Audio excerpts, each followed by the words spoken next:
은혜의 방편. 하나님께서 우리 육의 생명을 낳으시고 붙드시는 전능하신 일을 행하실 때 방편 없이 하지 아니하시고 방편을 사용하시며 그분의 무한하신 지혜와 선하심을 따라 이 방편을 통해 그분의 권능을 행하시기로 뜻하신 것처럼 하나님께서 앞에서 말한 우리를 중생하게 하시는 초자연적인 역사를 행하실 때도 결코 복음의 사용을 제외하거나 무너뜨리지 않으신다. 지극히 지혜로우신 하나님께서는 이 복음을 중생의 씨와 영혼의 음식으로 세우셨다. 이런 이유로 사도들과 그들을 이은 교사들은 하나님의 영광을 위해 그리고 모든 교만을 낮추기 위해 백성에게 이 하나님의 은혜를 경건히 가르쳤다. 그러함에 있어 복음의 거룩한 교훈들을 따라 하나님의 백성을 말씀, 성례, 권징의 시행 아래 두기를 저버리지 않았다. 따라서 오늘날에도 교회에서 가르치는 자나 가르침을 받는 자나 하나님께서 그분의 선하신 기쁘심으로 짝지으시려 하신 것을 나눔으로 하나님을 감히 시험하려 들어서는 안 된다. 권면을 통해 은혜를 주시고 우리가 우리 의무를 더욱 기꺼이 행할수록 이 하나님의 은택이 더욱 분명히 우리 안에서 빛을 발하며 그분의 사역이 더욱 곧게 전진하기 때문이다. 방편들과 방편들의 구원하는 열매와 효과로 인하여 모든 영광이 오직 하나님께만 영원 세세토록 있을지어다. 아멘. 우리는 3, 4장 인간의 부패와 하나님께로 회심과 그 회심이 일어나는 방식의 끝에 거의 이르렀습니다. 우리는 구원이 하나님 한 분의 사역임을 들었습니다. 하나님의 주권이 이번 장의 핵심입니다. 하나님께서는 중생에 있어서 주권적이십니다. 하나님께서는 죄인의 마음에 새 생명을 창조하시며 믿음의 은사와 다른 모든 은혜를 죄인에게 주십니다. 중생하는 데 사람은 전적으로 수동적입니다. 당신과 제가 우리의 자연적 출생에서 수동적이었던 것처럼 우리의 영적 출생에서도 역시 수동적입니다. 우리는 전적으로 하나님께 의존하는 존재입니다. 여기서 다음과 같은 질문을 할 분이 있을 것입니다. 하나님께서 주시는 이 생명이 내게 없다면 내가 할 수 있는 것이 무엇인가? 주님께서 선한 일을 내 안에 행하실 때까지 그저 기다려야만 하는가? 알메니우스주의자는 칼빈주의자에게 하나님께서 모든 것을 다 행하신다고 믿으면 내가 할 수 있는 것은 기다리는 것밖에 없다고 말했습니다. 이 장의 맨 마지막 항인 17항은 알미니우스 주의자의 이 비난에 답하며 하나님께서 교회에 제정하신 은혜의 방편의 사용을 다룹니다. 하나님께서는 자연에서나 은혜에서나 언제나 방편을 사용하십니다. 우리는 하나님께서 자연 세계나 은혜 세계에서 일반적으로는 방편을 사용하여 역사하시는 것을 봅니다. 그래서 17항은 이렇게 시작합니다. 하나님께서 우리 육의 생명을 낳으시고 붙드시는 전능하신 일을 행하실 때 방편 없이 하지 아니하시고 방편을 사용하시며 그분의 무한하신 지혜와 선하심을 따라 이 방편을 통해 그분의 권능을 행하시기로 뜻하신 것처럼 하나님께서 앞에서 말한 우리를 중생하게 하시는 초자연적인 역사를 행하실 때도 결코 복음의 사용을 제외하거나 무너뜨리지 않으신다. 자연에서 하나님의 활동과 은혜에서 하나님의 사역 사이의 평행이 그려졌습니다. 우리는 자연이 하나님의 이중활동, 즉 탄생과 유지를 계시함을 압니다.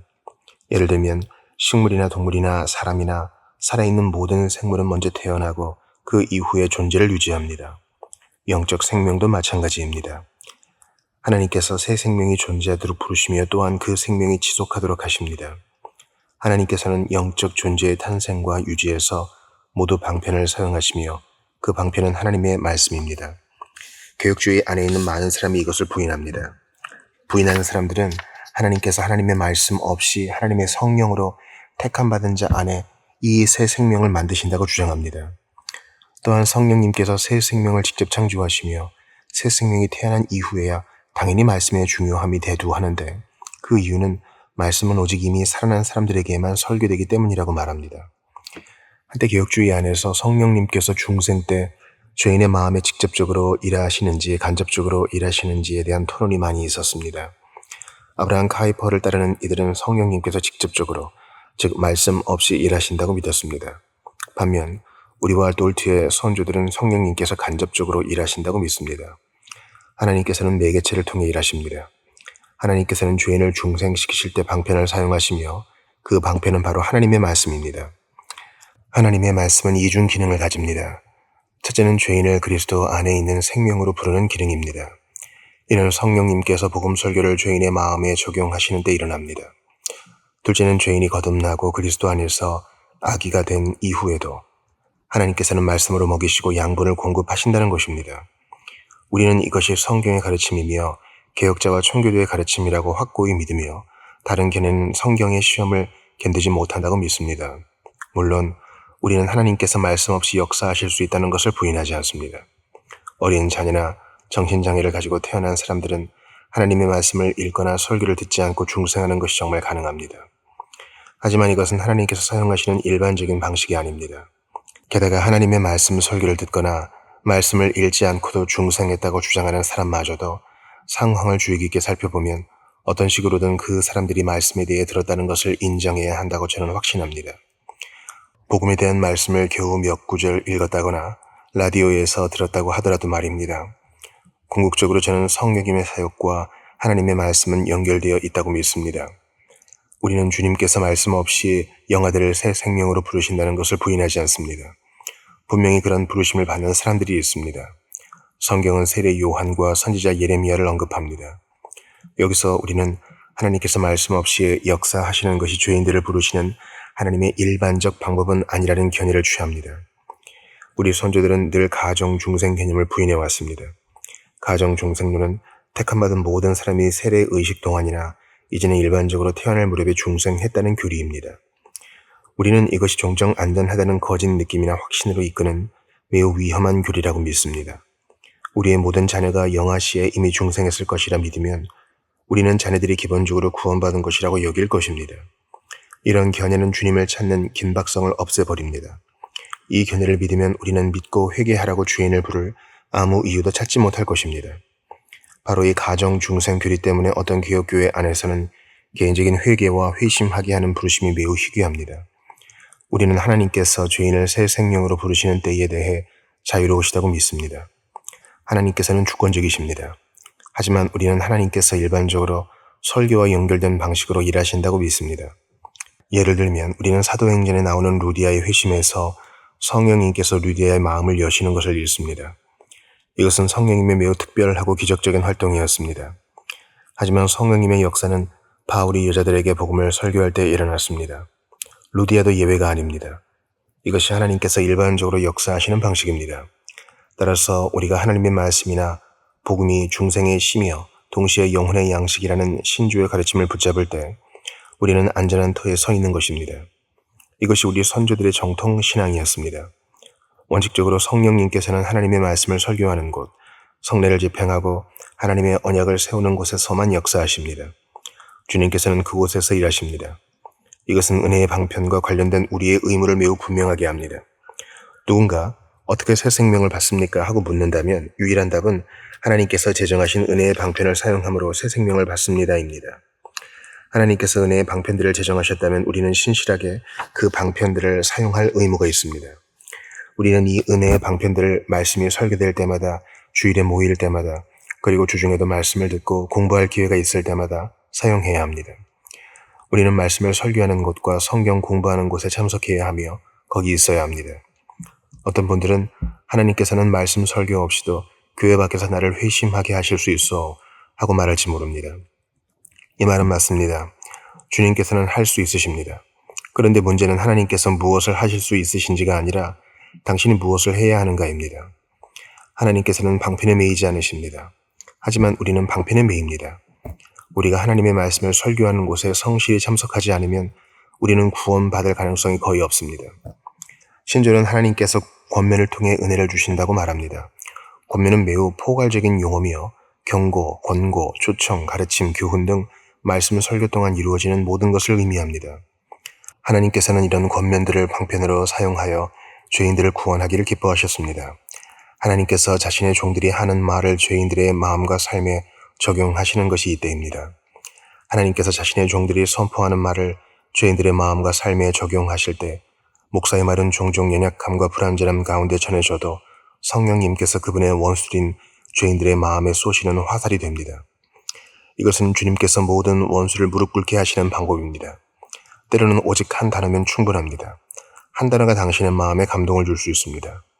설교를 잊어버리고 성경 본문마저도 잊어버릴 수 있지만 한 단어나 한 문장이 막대기가 되어 당신은 큰 찔림을 받고 상처를 입은 채로 교회에서 집으로 돌아갑니다. 이런 일이 당신에게도 일어났습니까? 주님의 화살이 당신의 마음을 꿰뚫었습니까? 교회 건물을 떠나도 말씀이 잊히지 않은 적이 있습니까? 그 말씀이 당신을 무릎 꿇는 자리로 데려가 주님께 자비를 구하며 울게 했습니까? 이런 일이 아직 당신에게 일어나지 않았다면 반드시 화살이 날아다니는 곳에 있도록 하십시오. 이 화살들을 막기를 원한다면, 구원받으려면 반드시 상처를 입어야 합니다.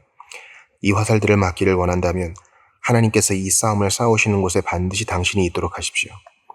값없는 은혜의 전장에 있으십시오. 당신은 오직 그곳에서 감동할 것입니다. 그곳에서 당신은 상처 입을 수 있으며 죽임당할 수 있습니다. 얄팍한 이유로 교회에 있는 당신의 자리가 비도록 하지 마십시오. 하나님께서 방편을 사용하시기에 우리가 방편들을 사용하면 하나님께서 이 방편들에 복 주실 것을 기대할 수 있습니다. 하나님께서 말씀 설교로 죄인들을 구원하기를 약속하셨다면 하나님의 말씀에서 복을 기대하는 것이 합당하다는 뜻이 아니겠습니까? 그러면 우리가 주께로 나아가 주님의 약속에 애원해야 하지 않겠습니까? 우리는 이런 자세로 교회에 나와야 합니다. 물론 교회에 나오는 것은 좋은 습관이며 전통이지만 단지 습관처럼 교회에 나오면 안 됩니다. 오히려 우리는 믿음으로 이렇게 기도하며 교회에 나와야 합니다. 주님, 오늘 오전 예배나 오후 예배에 저를 위한 말씀이 있게 하소서. 제가 헛되게 자리에 앉아 있게 마옵시고 말씀이 제 마음에 전해지게 하소서. 주님께서 참으로 제게 말씀하고 계심을 알게 하옵소서. 당신은 또한 목사를 위해 기도해야 합니다. 주님, 설교자가 주중에 주님의 말씀을 준비하는 것을 도우시고 주일에 설교단에서 그 말씀을 전할 때 설교자를 도우소서. 성령님과 주님의 기름 부으심이 설교자의 오른팔과 왼팔에 있게 하소서. 그래서 설교자가 능력 있게 설교하고 주님께서 설교자에게 주신 임무에 충성할 수 있게 하소서. 목사는 자신의 사역을 확신해야 합니다. 그 사역이 자기 사역이라서가 아니라 하나님께서 자신에게 행하라고 주신 주님의 사역이기 때문입니다. 복음 설교자들은 주님을 바라보고 복을 기대할 수 있습니다. 주님께서 자신의 사역으로 부르셨다면 그 사역이 헛되지 않을 것이라 주님께서 약속하셨습니다. 따라서 목사는 설교할 때 자신이 회중에게 하나님의 말씀을 전해야 하며 자신의 생각이나 통찰을 말하지 않도록 확실히 해야 합니다. 목사는 오직 주님께서 말씀에 계시한 것만을 전하려고 최선을 다해야 합니다. 이것은 설교자가 사람들의 입맛을 맞추려 해서는 안 된다는 뜻입니다. 이것은 목사들에게 매우 현실적인 유혹입니다. 목사가 어떤 사람들은 어떤 것을 듣기 원하고 또 어떤 사람들은 또 다른 것을 듣기 원하는지 알면 설교를 이 특정 부류의 사람들의 입맛에 맞출 유혹이 대단히 큽니다. 의심할 것 없이 많은 사람이 이 위험과 유혹에 굴복합니다. 많은 사람이 교회가 사업가 같다는 생각, 고객은 왕이며 따라서 목사는 고객의 입맛에 맞추어야 한다는 생각을 하고 있습니다. 이런 생각을 하는 목사들에게 화했을진저. 하나님의 종들이 결코 이런 일을 하지 않도록 기도하십시오. 왜냐하면 목사들은 단지 사람이기 때문입니다. 하나님의 종들은 오직 연약한 그릇이며 주님께서 이런 유혹들에서 하나님의 종들을 지켜주셔야만 합니다. 하나님의 말씀에 설교 아래 있다는 것은 매우 엄숙한 상황입니다. 우리는 때로 설교 듣는 것을 일상적인 것처럼 대합니다. 우리는 교회에 와서 자리에 앉아 설교를 듣습니다. 찬송을 부르고 집에 돌아갑니다. 이것들의 중요성을 생각하지 않고 무심히 예배 드리는 경우가 있습니다. 하지만 하나님께서는 예배를 매우 엄숙한 상황으로 생각하십니다. 그러므로 하나님의 백성도 역시 예배를 엄숙하게 보아야 합니다. 성경에서 시편 기자는 하나님의 백성이 경외함으로 모여 주님의 위엄 앞에 떠는 성도들의 엄숙한 모임에 대해 말합니다. 따라서 우리가 정말 감동했다면 그 감동을 예배 가운데 행동으로 표현해야 합니다. 우리가 찬송하고 기도하고 설교를 듣고 앉아있는 방식에서 그 감동이 보여야 합니다. 우리의 모든 태도와 자세가 우리가 예배를 엄숙한 상황이라고 깨닫고 이해하는지를 보여줍니다. 오직 여호와는 그 성전에 계시니 온 땅은 그 앞에서 잠잠할지니라 하시니라. 하나님께서 우리에게 말씀하실 때 들어야 합니다.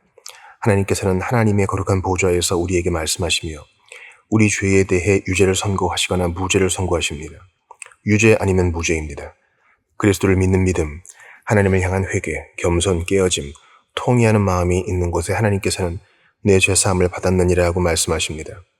하지만 회개하지 않는 영, 주님께 참되게 부르짖는 것이 없거나 죄를 떠나려 하지 않는 완고함이 있는 곳에 하나님께서는 유죄를 선고하십니다.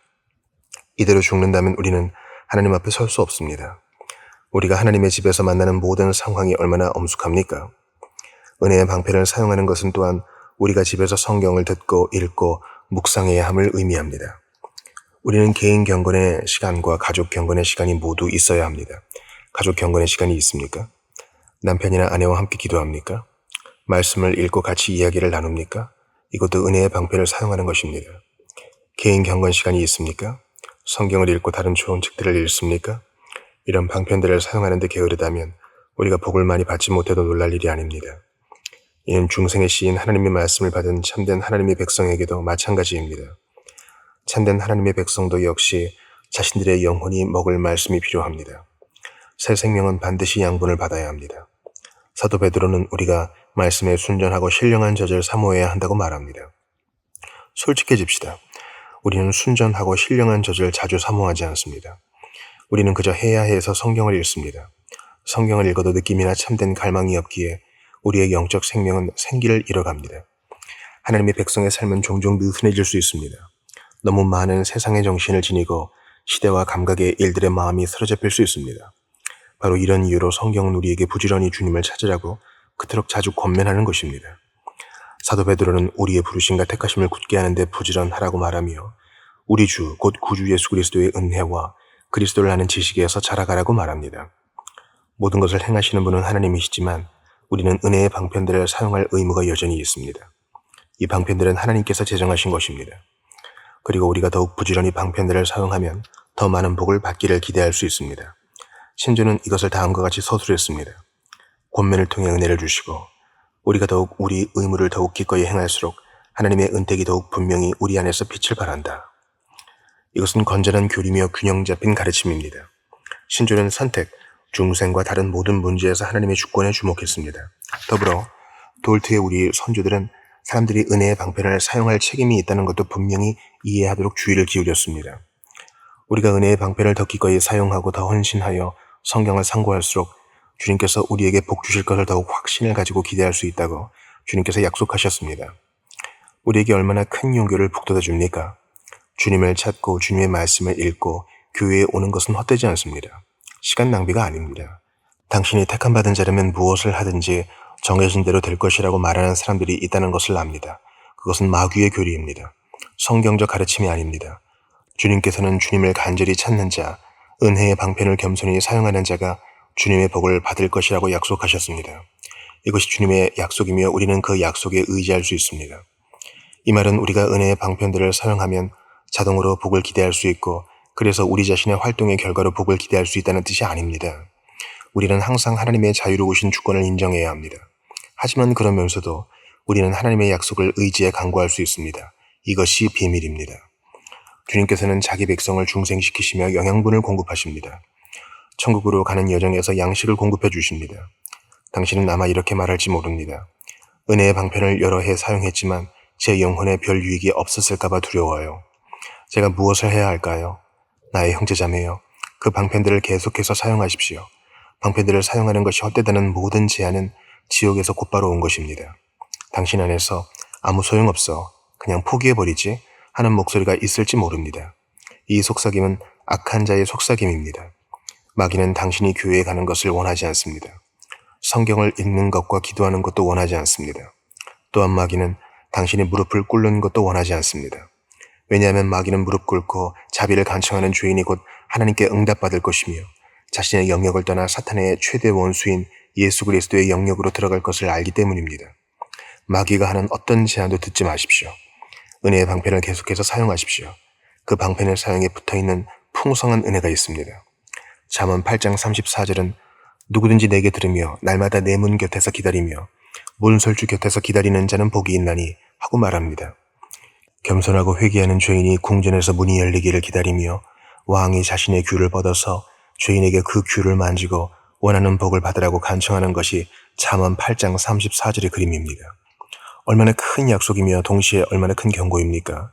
교회에 나오지만 무관심한 영을 지녔고 은혜의 방편에 참여하지만 기도 없이 아무 기도도 없이 참여하는 사람들에게 얼마나 큰 경고입니까? 당신은 은혜의 방편에 참여하지만 단지 의무로 하고 있습니다. 아무 기도도 없다면 아무것도 받지 못할 것입니다. 이 모든 설교를 들었지만 은혜의 보좌 앞에 한 번도 무릎 꿇지 않았다면 이 설교들이 당신에게 얼마나 불리한 증거가 되겠습니까? 모든 설교와 권면이 당신의 머리 위를 지나갔고 당신은 그것들을 잊어버렸습니다. 하지만 하나님께서는 당신에게 하신 설교와 권면을 잊지 않으십니다. 어느 날 하나님께서 그 모든 것을 당신에게 가져오실 것입니다.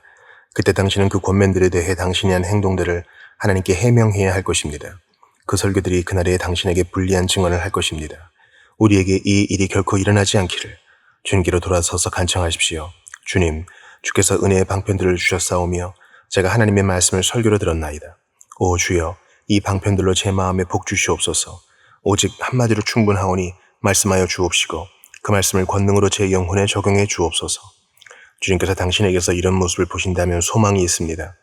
하나님께서는 설계된 하나님의 말씀의 권면들을 사용해서 죄인들을 구원하시고 자신의 성도를 지극히 거룩한 믿음에 세우시는 것을 기뻐하시기 때문입니다.